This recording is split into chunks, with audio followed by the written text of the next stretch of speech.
Hi ಸ್ನೇಹಿತರೆ, ಎಲ್ಲರಿಗೂ ನಮಸ್ಕಾರ. ಎಂಐ ವಿರುದ್ಧ ಆರ್ಸಿಬಿಗೆ 2 ವಿಕೆಟ್ಗಳ ಭರ್ಜರಿ ಗೆಲುವು. ಕೊನೆ ಬಾಲ್ವರೆಗೂ ಕೂಡ ಪಂದ್ಯ ಬಂತು. ಕೊನೆ ಬಾಲ್ನಲ್ಲಿ ರಸಿಕ್ ದಾರ್ ಅವರು ಸಿಂಗಲ್ ತಗೊಳ್ಳುವ ಮೂಲಕ ಒಂದ್ ಬಾಲಿಗೆ 2 ರನ್ ಬೇಕಾಗಿರುತ್ತೆ. ಸಿಂಗಲ್ ತಗೊಳ್ಳುವ ಮೂಲಕ ಪಂದ್ಯವನ್ನ ರಸಿಕ್ ದಾರ್ ಅವರು ಗೆಲ್ಸ್ಕೊಡ್ತಾರೆ ಕೂಡ. ಕೊನೆವರೆಗೂ ಬಂತು. ಮ್ಯಾಚ್ ಸೂಪರ್ ಆಗಿ ಕೂಡ ಇತ್ತು. ಎಂಐ ವಿರುದ್ಧ ಆರ್ಸಿಬಿ ಗೆದ್ದ ಬಳಿಕ ಫಾಸ್ಟ್ ಟೇಬಲ್ ನಲ್ಲೂ ಕೂಡ ದೊಡ್ಡ ಬದಲಾವಣೆ ಆಗಿದೆ. ಯಾರು ಕೂಡ ಊಹೆನೆ ಕೂಡ ಮಾಡಿರ್ಲಿಲ್ಲ ಅಂತ ಬದಲಾವಣೆ ಕೂಡ ಫಾಸ್ಟ್ ಟೇಬಲ್ ನಲ್ಲಿ ಆಗಿದೆ ಸ್ನೇಹಿತರೆ. ಅಷ್ಟಕ್ಕೂ ಎಂಐ ವಿರುದ್ಧ ಆರ್ಸಿಬಿ ತಂಡ ಗೆದ್ದ ಬಳಿಕ ಫಾಸ್ಟ್ ಟೇಬಲ್ ನಲ್ಲಿ ಏನೆಲ್ಲ ಬದಲಾವಣೆ ಆಗಿದೆ ಗೊತ್ತಾ?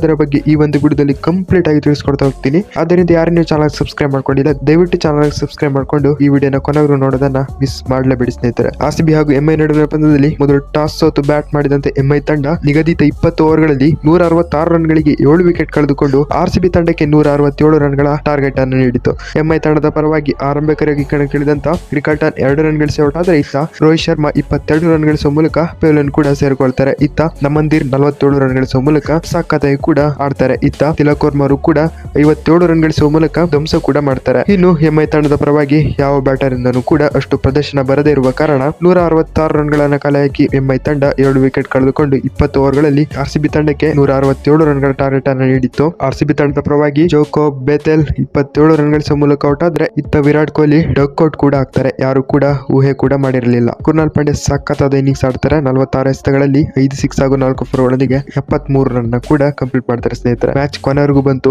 ಲಾಸ್ಟ್ ವರೆಗೂ ಕೂಡ ಬಂತು. ಭುವನೇಶ್ವರ್ ಕುಮಾರ್ ಅವರು ಸಖತ್ತಾಗಿ ಕೂಡ ಒಂದು 6 ಹೊಡಿತಾರೆ. 3 ರನ್ಗೆ ಬಂದ್ ಕೂತ್ಕೊಳ್ಳುತ್ತೆ ಸ್ಕೋರು. ಕೊನೆಗೆ 2 ರನ್ ಬೇಕಾಗಿರುತ್ತೆ. ರಸಿಕ್ ದಾರ್ ಅವರು ಸಿಂಗಲ್ ತಗೊಂತಾರೆ. ಕೊನೆಗೆ ಮ್ಯಾಚ್ ಮುಗಿದು ಹೋಗುತ್ತೆ ಕೂಡ. ಸಖತ್ತಾಗಿ ಕೂಡ ಡಾಮಿನೇಟ್ ಮಾಡುತ್ತೆ ಕೊನೆಯಲ್ಲಿ ಆರ್ಸಿಬಿ ತಂಡ. ಹೀಗಿದೆ ನೋಡಿ ಎಂಐ ವಿರುದ್ಧ ಆರ್ಸಿಬಿ ತಂಡ ಗೆದ್ದ ಬಳಿಕ ಐಪಿಎಲ್ ನ ಟಾಪ್ 4 ಪಾಯಿಂಟ್ಸ್ ಟೇಬಲ್ ನಲ್ಲಿ ಮೊದಲ ಸ್ಥಾನದಲ್ಲಿ SRH ತಂಡ ಇತ್ತು. ಇದೀಗ ಆರ್ಸಿಬಿ ಎಂಐ ವಿರುದ್ಧ ಗೆದ್ದ ಬಳಿಕ ಟಾಪ್ ಆಫ್ ದಿ ಟೇಬಲ್ ನಲ್ಲಿ ಬಂದು ಕೂತಿದೆ. ಆರ್ಸಿಬಿ ತಂಡ 11 ಪಂದ್ಯಗಳಲ್ಲಿ 7 ಪಂದ್ಯನೂ ಕೂಡ ವಿನ್ ಆಗಿದೆ. ಪ್ಲಸ್ 1.103 ನೆಟ್ ರನ್ ನೊಂದಿಗೆ 14 ಪಾಯಿಂಟ್ ಮಾಡಿಕೊಂಡು ಆರ್ಸಿಬಿ ತಂಡ ಮೊದಲ ಸ್ಥಾನಕ್ಕೆ ಬಂದು ಕೂತಿದೆ. ಯಾರು ಕೂಡ ಅನ್ಕೊಂಡಿರಲಿಲ್ಲ. ಸಖತ್ತಾಗಿ ಕೂಡ ಡಾಮಿನೇಟ್ ಮಾಡಿ ಮೊದಲ ಸ್ಥಾನಕ್ಕೆ ಬಂದು ಆರ್ಸಿಬಿ ತಂಡ ಕೂತಿದೆ. ಇನ್ನು 2ನೇ ಸ್ಥಾನದಲ್ಲಿ SRH ತಂಡ 2ನೇ ಸ್ಥಾನಕ್ಕೆ ಹೋಗಿದೆ. ಇಂದು ಆರ್ಸಿಬಿ ಗೆದ್ದ ಬಳಿಕ 11 ಪಂದ್ಯಗಳಲ್ಲಿ 7 ಪಂದ್ಯನೂ ಕೂಡ ವಿನ್ ಆಗಿ ಪ್ಲಸ್ 0.737 ನೆಟ್ ರನ್ ನೊಂದಿಗೆ 14 ಪಾಯಿಂಟ್ ಮಾಡಿಕೊಂಡು 2ನೇ ಸ್ಥಾನದಲ್ಲಿ SRH ತಂಡ ಇದ್ರೆ, 3ನೇ ಸ್ಥಾನದಲ್ಲಿ GT, 4ನೇ ಸ್ಥಾನದಲ್ಲಿ PBKS ತಂಡ, ಇನ್ನು 5ನೇ ಸ್ಥಾನದಲ್ಲಿ CSK, 6ನೇ ಸ್ಥಾನದಲ್ಲಿ ರಾಜಸ್ಥಾನ್ ರಾಯಲ್ಸ್ ತಂಡ. ಇದು ಎಂಐ ವಿರುದ್ಧ ಆರ್ಸಿಬಿ ತಂಡ ಗೆದ್ದ ಬಳಿಕ ಫಾಸ್ಟ್ ಟೇಬಲ್ ನಲ್ಲಿ ಆದಂತ ಬದಲಾವಣೆ ಆಗಿತ್ತು. ನಿಮ್ಗೆ ಅನಿಸಿದ್ರ ಬಗ್ಗೆ ತಪ್ಪದೆ ಕಾಮೆಂಟ್ ನಲ್ಲಿ ತಿಳಿಸಿ. ಹಿಂದಿನ ವಿಡಿಯೋದಲ್ಲಿ ಸಿಗ್ತೀನಿ. ಅಲ್ಲಿವರೆಗೂ ಟಾಟಾ, ಬೈ ಬೈ.